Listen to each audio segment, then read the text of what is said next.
السلام عليكم ورحمة الله وبركاته.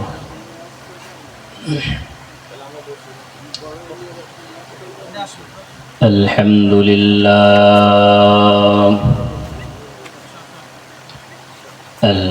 لله الذي جعل الشمس والقمر بحسبان والنجم والشجر يسجدان وفضل زمانا على زمان كما فضل مكانا على مكان وإنسانا على إنسان ونشهد أن لا إله إلا الله وحده لا شريك له لا ضد له ولا ند له ولا مثل له ونشهد أن سيدنا وسندنا وحبيب قلوب ربنا ومولانا محمدا عبده ورسوله الذي أرسله الله تعالى بالحق بشيرا ونذيرا وداعيا إلى الله بإذنه وسراجا منيرا أما بعد فأعوذ بالله من الشيطان الرجيم بسم الله الرحمن الرحيم وقضى ربك ألا تعبدوا إلا إياه وبالوالدين إحسانا إما يبلغن عندك الكبر أحدهما أو كلاهما فلا تقل لهما أف ولا تنهرهما وقل لهما قولا كريما وقال النبي صلى الله عليه وسلم رضا الرب في رضا الوالد وسخط الرب في سخط الوالد أو كما قال النبي عليه الصلاة والسلام سبحانك لا علم لنا إلا ما علمتنا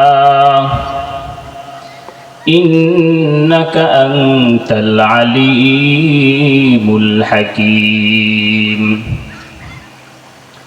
رب اشرح لي صدري ويسر لي أمري واحلل عقدة من لساني يفقه قولي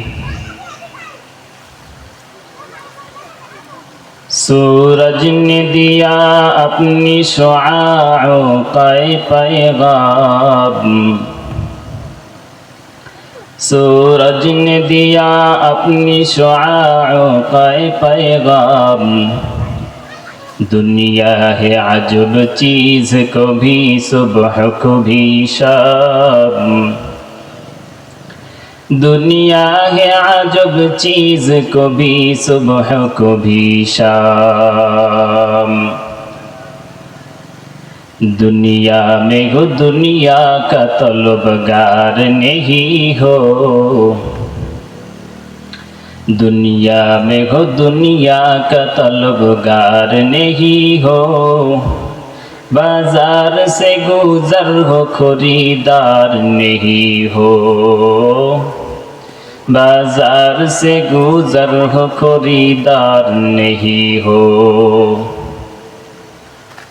उल्फत में बराबर के वफा हो के जफा हो,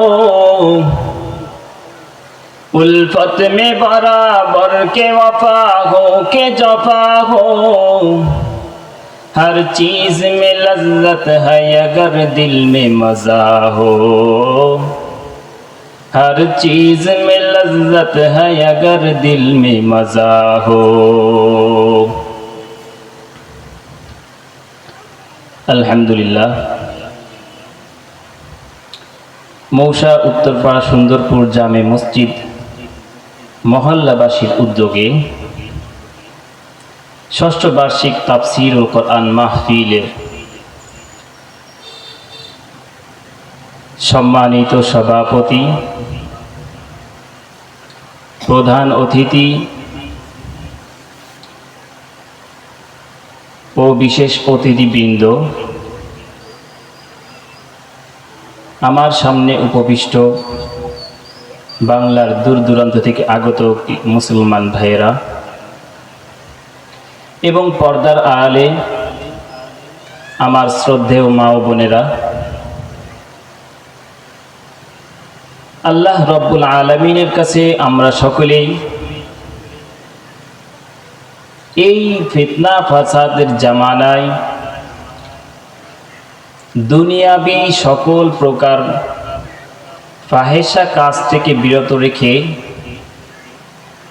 আল্লাহ রব্বুল আলামিন আমাদেরকে এই জান্নাতের বাগানে এসে কিছু দ্বীনি আলোচনা শোনার তৌফিক দান করেছেন। এই জন্য আল্লাহ তাআলার দরবারে সকলেই কালিমাতুশ শুকর আদায় করি, বলি আলহামদুলিল্লাহ। সর্বোপরি শুকর আদায় করি এই মাহফিলের যিনারা অক্লান্ত পরিশ্রম করে এই মাহফিলটাকে এত সুন্দর করে সাজিয়েছে, এই মাহফিলের পিছনে যারা অর্থ দিয়ে, মেধা দিয়ে, শ্রম দিয়ে, যারা যেভাবে এই মাহফিলটাকে সুন্দর করেছেন তাদের শুকরিয়া আদায় করি।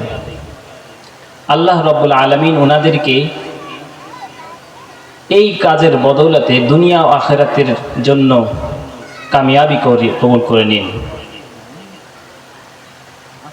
তো আমি আপনাদের সম্মুখে একটি আয়াতে কারিমা কুরআনুল কারীম থেকে তেলাওয়াত করেছি।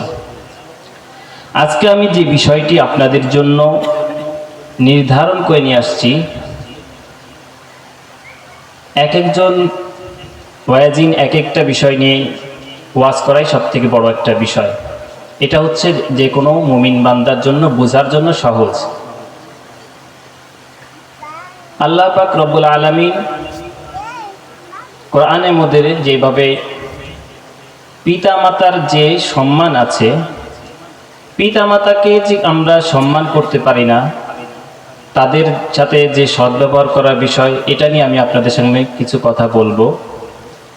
আল্লাহ রব্বুল আলামিন আমাকে সুন্দরভাবে বলার তৌফিক দান করুক এবং আপনাদেরকে সেই কথাগুলো বোঝা এবং আমল করার তৌফিক দান করুক। সকলে বলি আমিন। আল্লাহ পাক রব্বুল আলামিন বলেন, وَقَضَى رَبُّكَ أَلَّا تَعْبُدُوا إِلَّا إِيَّاهُ وَبِالْوَالِدَيْنِ إِحْسَانًا। হে মানুষ সকল, তোমরা আল্লাহর ইবাদতের পর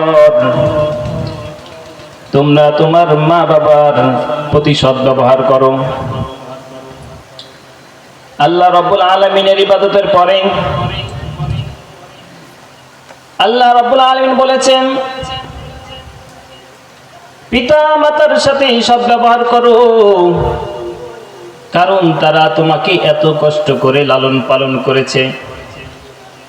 এখানে ওয়াকাদা রাব্বুকা আল্লা তা'বুদু ইল্লা ইয়্যাহু ওয়া বিল ওয়ালিদাইনি ইহসানা, ইম্মা ইয়াবলুগান্না ইনদাকাল কিবার আহাদুহুমা আও কিলাহুমা ফালা তাকুল লাহুমা উফফিন ওয়ালা তানহারহুমা ওয়া কুল লাহুমা কাওলান কারীমা। যেই পিতামাতা তোমাকে সেই ছোটকাল থেকে এত কষ্ট করে লালন পালন করেছে,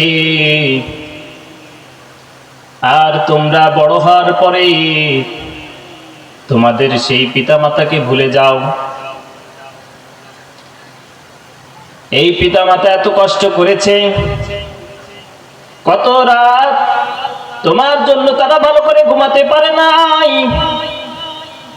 অথচ তুমি তাদেরকে কষ্টের মধ্যে রেখে তুমি এত শান্তিতে ঘুমাও। এর যুবক, দুনিয়াটা 2 দিনের।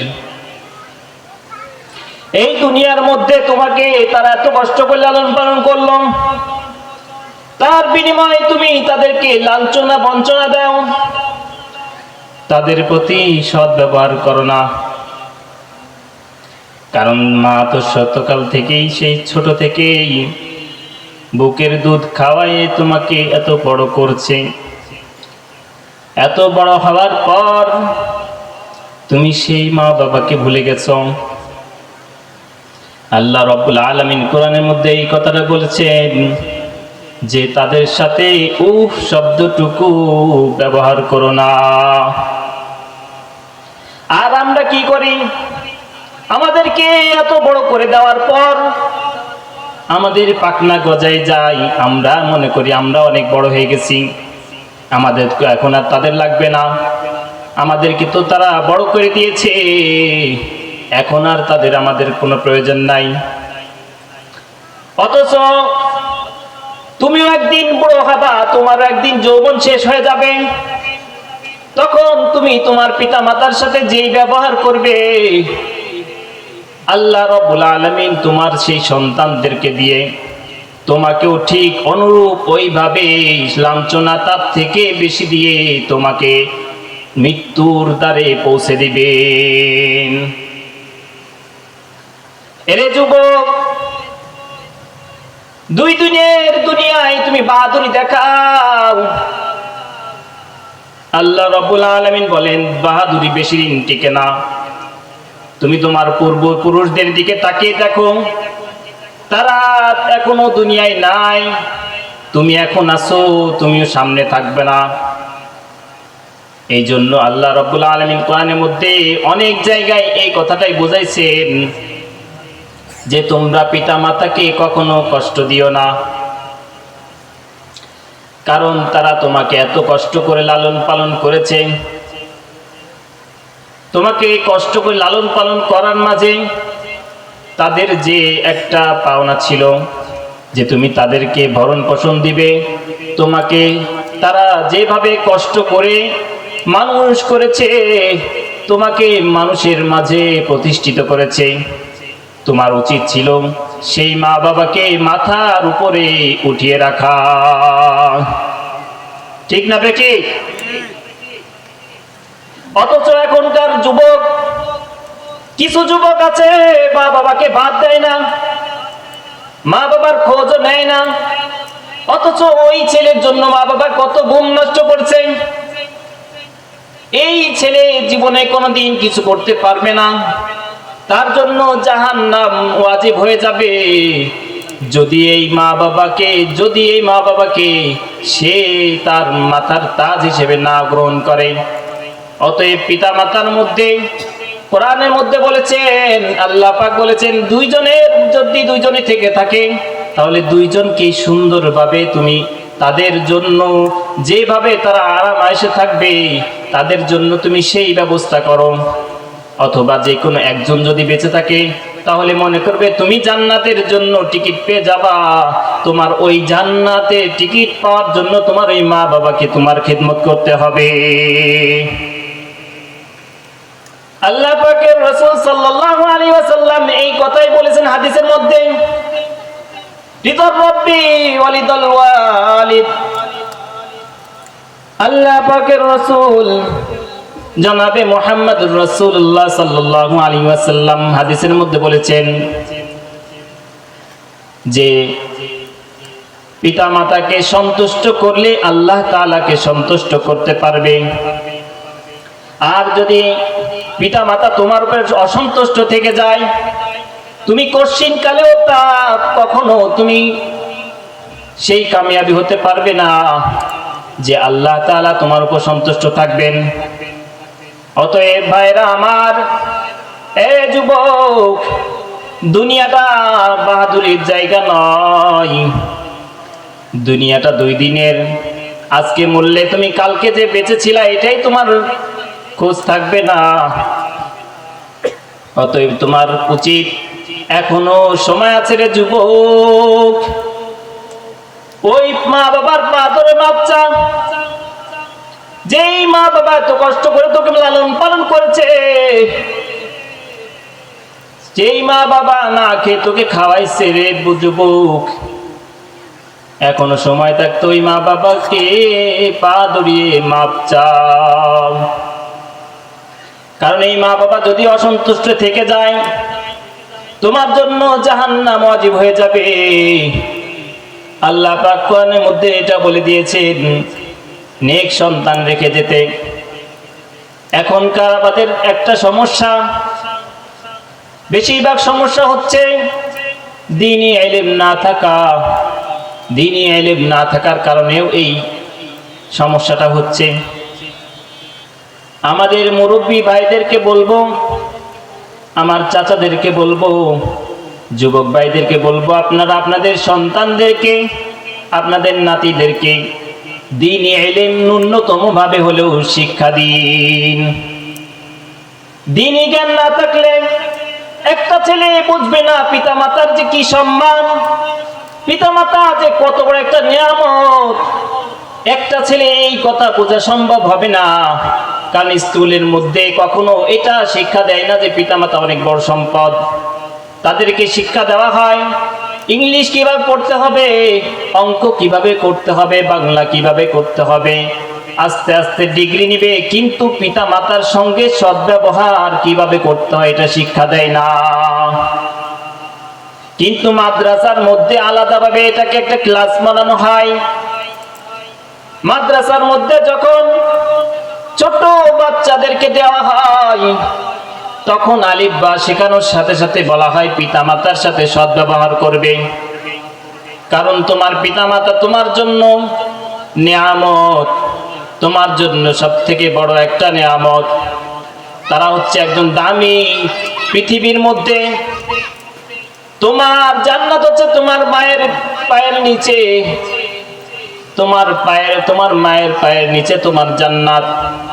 অতএব তুমি যত ভালো কাজ করো, নামাজ করো, রোজা রাখো, হজ করো, যাকাত দাও, কোন আমলই তোমার গ্রহণযোগ্য হবে না যদি পিতামাতা তোমার পর সন্তুষ্ট থেকে যায়।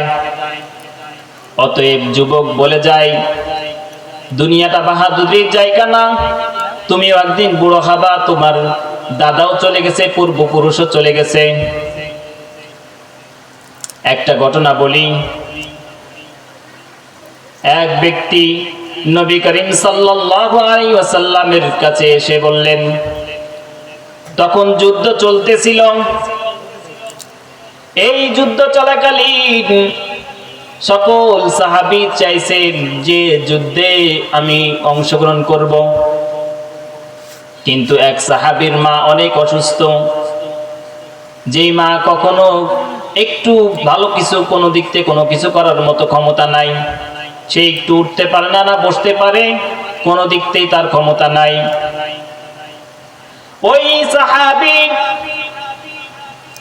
জনাবে মুহাম্মদুর রাসূলুল্লাহ সাল্লাল্লাহু আলাইহি ওয়াসাল্লামের কাছে গিয়ে বললেন, হে আল্লাহর রাসূল, আমি জিহাদে যেতে চাই, কিন্তু আমার মা অসুস্থ। এখন আমি কি করব? আমি কি জিহাদে যাব নাকি আমার মায়ের খেদমত করব? নবী পাক সাল্লাল্লাহু আলাইহি ওয়াসাল্লাম বললেন,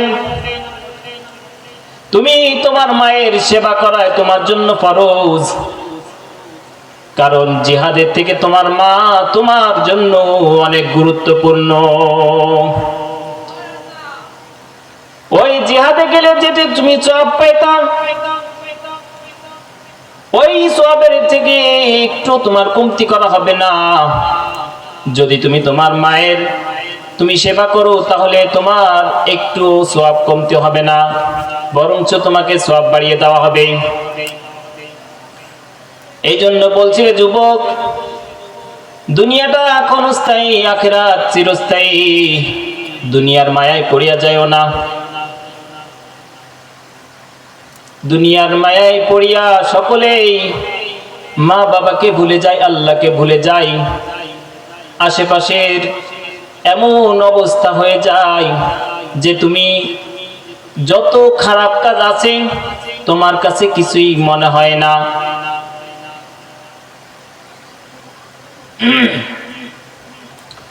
এই মাটির দেহ মাটি খাবে, কিসের বড়াই তা নিয়ে হায়রে। মাটির দেহ মাটি খাবে, কিসের বড়াই তা নিয়ে।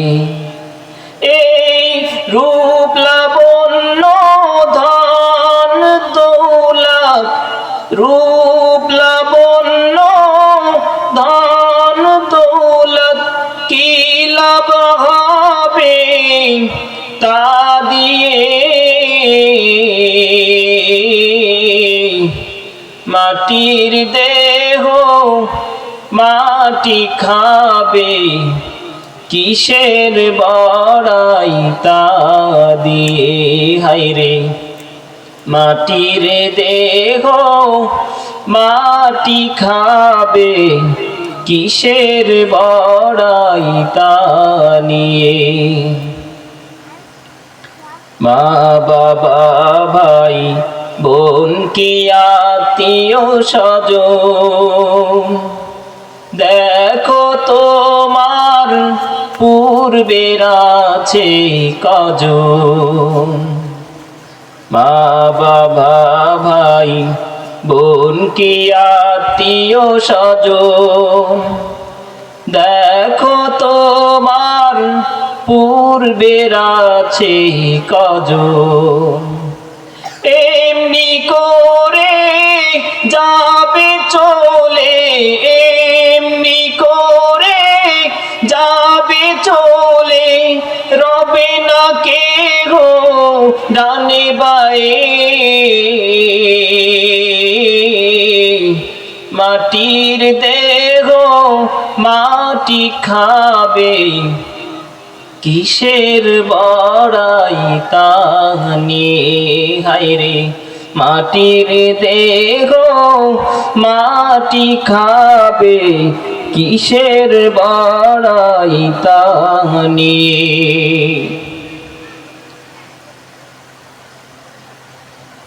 দেখেন দুনিয়াটা বেশি দিনের না রে ভাই। আপনি মরে গেলে আপনার কথা কেউ মনে রাখবে না। আপনি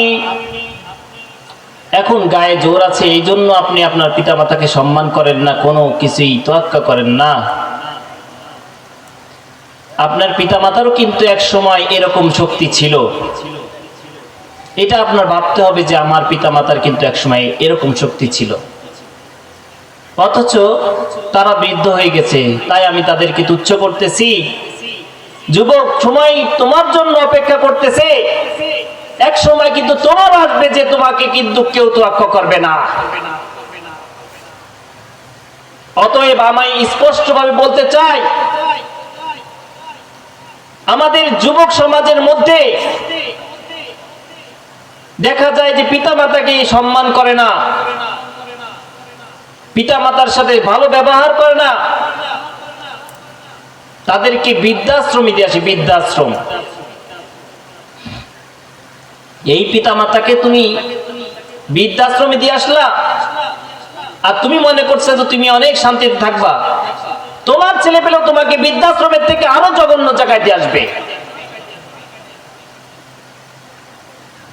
এই জন্য বলতে চাই, আমাদের যুবক সমাজ, আমরা যদি ঠিক হয়ে যাই তাহলে আমাদের পরবর্তী প্রজন্মগুলো আমাদের থেকে শিখে আমাদেরকে সেইভাবে আমল করে আমাদের জন্য খেদমত করবে, আমাদের জন্য কাঁদবে, আমাদের সাথে ভালো ব্যবহার করবে। আর আমরা যদি পিতামাতার সাথে খারাপ ব্যবহার করি, সম্মান না দেই, তাহলে আমরা কিভাবে আশা করতে পারি যে আমাদের ছেলেপেলে আমাদেরকে সম্মান করবে? আমরা কিভাবে আশা করতে পারি যে আমাদের ছেলেপেলে আমাদেরকে ভালোভাবে খাওয়া দাওয়া করাবে, আমাদের জীবনকে তারা রাজার হালাতে রাখবে? এটা আমরা কিভাবে আশা করতে পারি ভাই? আল্লাহ পাক রব্বুল আলামিন বলেন, ওয়াসাইনাল ইনসানা বিওয়ালিদাইহি ইহসানা।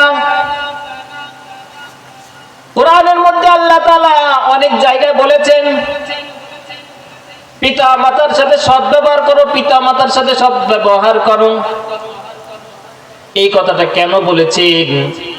কারণ তাদের ত্যাগ তুমি হয়তো এখন বুঝতেছো না। তুমি পিতা মাতা হওয়ার পরও বুঝে আসে না তোমার। যখন তোমার নিজের সন্তান যখন সুস্থ হয়ে যায়, অথবা অনেক ছোট রাত্রে বিছানায় পেশাব করে দেয়, তখন তুমি তো কিছু বলো না, ঠিকই এটাকে সহ্য করে নাও। কারণ তোমার তোমার বাচ্চার প্রতি অনেক মহাব্বত, অনেক ভালোবাসা।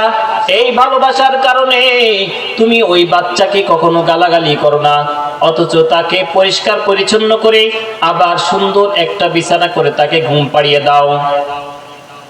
আর ওই পিতামাতা তোমাকে এত কষ্ট করে মানুষ করেছে, ওই পিতামাতা নিজে কিছু করতে পারে না, কারণ তাদের বার্ধক্যের বয়স, তাদের যে অবস্থা, তারা নড়তে পারে না, নিজের সেই শক্তি নাই। সকলেই সেই সময় পৌঁছাবে। ওই বাবা মা যদি কষ্ট পায়, কারণ তাদের যদি ওই পেশাব পায়খানা অবস্থায় তাদেরকে রেখে দাও, কিন্তু তারা হয়তো ওভাবেই থেকে একদিন মরে যাবে।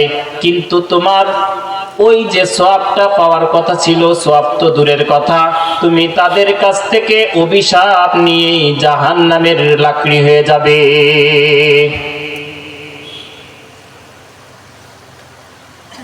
দুনিয়াটার দুই দিনের এই দুনিয়ায় কি করবার থাকিয়া? দুনিয়াটা তো তোমার জন্য থাকার জায়গা না, চলে গেলে তোমায় তো কেউ মনে করবে না।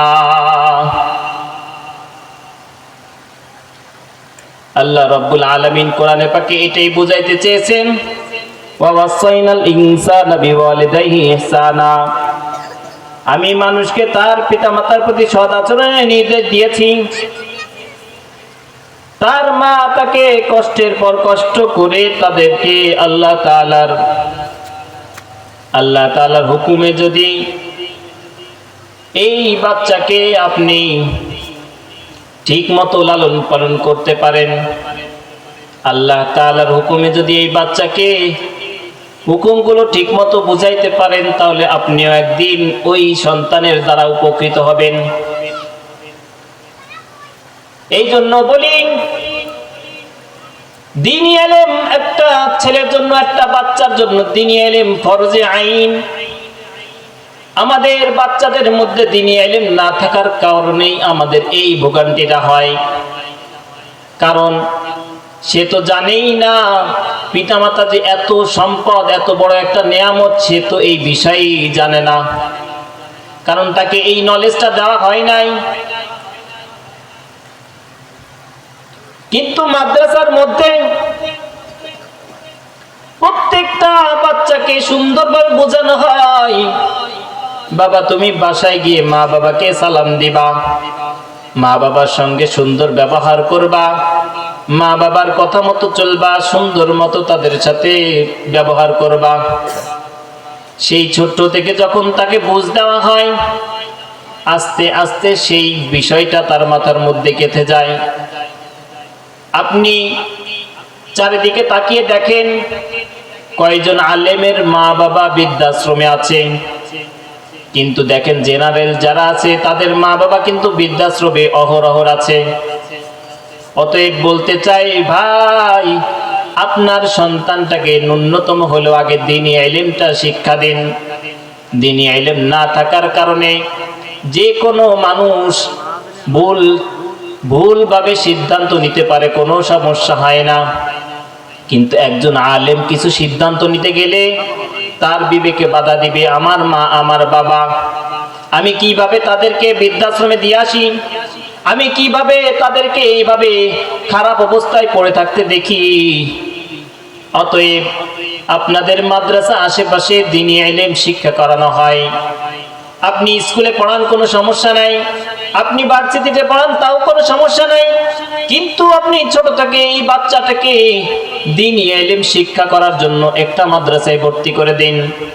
মাদ্রাসায় পড়ে এই বাচ্চা যখন দ্বীনি ইলম শিক্ষা করে অন্তত পক্ষে চলার জন্য যে ইলম দরকার সেই ইলমটা অর্জন করার পর আপনি তাকে স্কুলে দিয়ে দিন, ভার্সিটিতে দিয়ে দিন, সমস্যা নাই।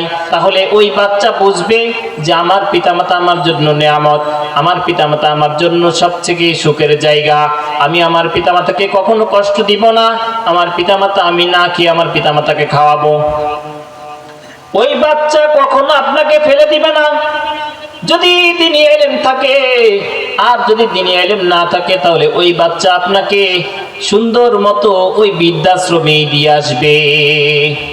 তার কাছে কিছুই মনে হবে না, কারণ তার কাছে মনে হবে যে এটা একটা বোঝা, আমি কেন তাকে কষ্ট করে এভাবে পরিষ্কার পরিচ্ছন্ন করে রাখবো। ভাই দুনিয়াটা দেখেন, আপনি যেদিকেই তাকাবেন ওই একই অবস্থা। আমাদের সেই একটাই গন্তব্য, যেখানে কবর। ওই কবরে চলে যাওয়ার পরে কারো আর খোঁজ খবর থাকে না। তো ভাই, এই দুনিয়ায় থাকতে হলে আপনি যেই কর্ম করবেন আপনি ঠিক ওই কর্মের ফল অবশ্যই পাবেন, সেটা একদিন আগে হোক অথবা একদিন পরে হোক। ঠিক না বেঠিক? আপনারা আশেপাশে দেখবেন কেউ যদি অপকর্ম করতেই থাকে তো এক সময় না এক সময় ঠিকই ওই পাপের ফলটা তাকে ভোগ করতেই হবে। আপনি পিতামাতার জন্য যতটুকু করে যাবেন, পিতামাতার জন্য আপনি যতটুকু করবেন, আপনার সন্তানরা আপনার জন্য ততটুকুই করবে, বরঞ্চ বেশি করবে না। কিন্তু খারাপটা করলে কিন্তু বেশি করবে। ভালো করলে ভালো পাবেন, খারাপ করলে যতটুকু খারাপ করছেন তার থেকে বেশি পাবেন। তা আমি আজকে আপনাদের সামনে পিতা মাতার বিষয়ে যে বিষয়টা কথা বলতেছি, আপনারা আশা করি বুঝতে পেরেছেন যে আমাদের সন্তানদেরকে দ্বীনি ইলম শিক্ষা দিতে হবে। এটা আমরা যদি সকলেই মন থেকে মেনে নেই এবং এই কাজটাকে মনের মধ্যে রেখে দিলে হবে না। আমাদের নাতি আছে, পুতি আছে, আমাদের ছেলে আছে, আমরা বাচ্চাগুলোকে দ্বীনি মাদ্রাসায় ভর্তি করে দিব। এর ফলে আপনারা দেখবেন আপনার ছেলে যদি আপনার সাথে খারাপ ব্যবহার করে, ওই নাতি এসে আপনাকে ঠিকই বাঁচাবে। বলবে কি যে বাবা তুমি যদি দাদুর সাথে এইভাবে খারাপ ব্যবহার করতে পারো, আমি কিভাবে তোমার সাথে ব্যবহার ভালো করতে পারি। এক সময় সে ঠিকই বলবে, কারণ তাকে দ্বীনি ইলম শিক্ষা দেওয়া হচ্ছে, যেটা তার প্রয়োজন। মাদ্রাসায় ঠিক এইটাই শিক্ষা দেওয়া হয়।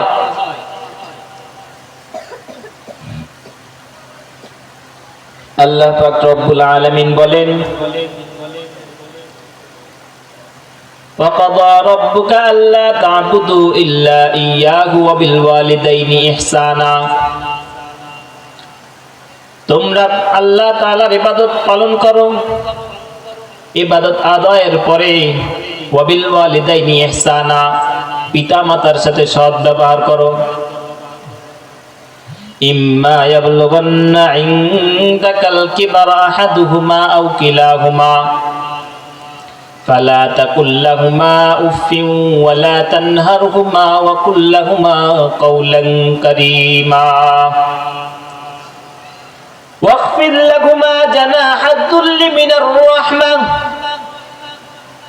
পিতামাতা দুনিয়া ছেড়ে চলে যাওয়ার পর তাদের জন্য কিভাবে আল্লাহর কাছে দোয়া করতে হবে সেটাও আল্লাহ তাআলা কোরআনে পাকের মধ্যে বলেছেন। ওয়াখফিদ লাহুমা জানাহাদ যুল্লি মিনার রাহমাহ ওয়া কুর রাব্বিরহামহুমা কামা রাব্বায়ানি সাগীরা। এই আয়াতের মধ্যে আল্লাহ তাআলা বলতেছেন তোমরা দোয়া করবে এমন ভাবে যেভাবে এই আয়াতের মধ্যে বলা হয়েছে। এই আয়াতের মধ্যে বলা হয়েছে পিতামাতা আমাকে যেভাবে ছোট থেকে এই পর্যন্ত আমাকে লালিত পালিত করেছে, হে আল্লাহ তুমি আমার পিতামাতাকেও জান্নাতের মধ্যে এইভাবে লালিত পালিত করিও। আল্লাহ তাআলা যেখানে কোরআনের মধ্যে এতগুলো জায়গা বলতেছেন পিতামাতার সাথে সদ্ব্যবহার করতে, আমরা যদি কোরআনে ইলম না থাকে তাহলে কিভাবে বুঝবো যে আল্লাহ তাআলা বলছেন কোরআনের মধ্যে এইভাবে আমাদেরকে পিতামাতার সাথে ভালো ব্যবহার করতে।